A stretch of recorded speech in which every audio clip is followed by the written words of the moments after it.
Դիանա Գրիգորյանի «Գոյամարտ» սերիալի նկարահանումները շարունակվում են, հեռուստադիտողները դիտում ու քննարկում հեռուստասերիալի հերթական սերիան։ Նարէն ու Սարիկն ինչ լավ քույր ու եղբայր են, գրում են հետևորդները։ Լեան մոռացավ ինչ խոսքեր էր ասում հորը. Ասում էի, որ էդ աղջիկը Գրիշի նախկին սիրածներից կլինի ու սա առիթ կլինի, որ Մանանը հեռանա Գրիշից։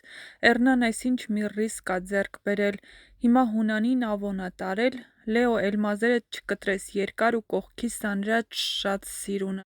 Հունանին և այդ մակունցներին հասնում ա վերջը իրենք պիտի պատասխան տան։ Ժողովուրդ, էս Մանանի կերպարը շատ տարօրինակ է, լրիվ մունատ, անդուր տիպ է, սրանից ինչ նորապսակ։ Ապրես Ավո ջան, դրան լավ տանջի, Գրիշն ու Մանանը լավն են, չփչացնեք կերպարները։ Ահա այսպիսին էին այսօրվա սերիայի մեկնաբանությունները։ Եթե համակարծիք չեք, ապա գրեք ձեր կարծիքները, յուրաքանչյուր կարծիք կարևոր է, իսկ հեռուստադիտողների համար Ավոյի կերպարն իսկական կերպար է և նա վրեժ է լուծելու Հունանից իր բոլոր արածների համար։